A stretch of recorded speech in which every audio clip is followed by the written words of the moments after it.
3 mistakes that would-be authors make. Number 1, they tell their story rather than write it down.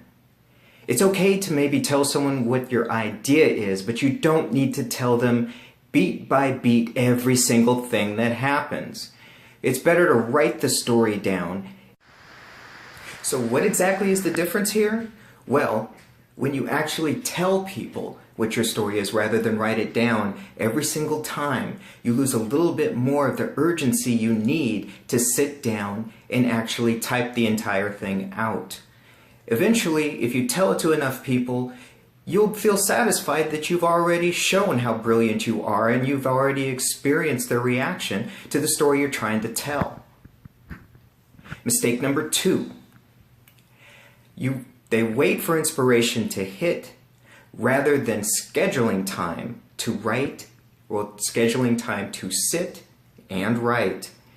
You can't wait until you just feel like telling what the story is. All the successful writers talk about this, that to get the story out, you have to show up. You have to sit yourself down. You have to type. You have to write.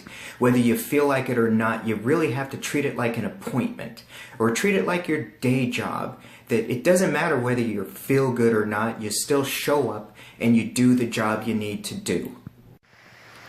Mistake number 3, you try and get it right on the first try. You spend your time editing on the first draft rather than actually writing.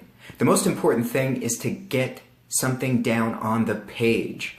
After you get it down on the page, you can come back later and decide what ideas are worth keeping, what ideas you need to develop, and of course which ones you need to delete and get rid of. So, if you're a would-be writer, I hope this helps.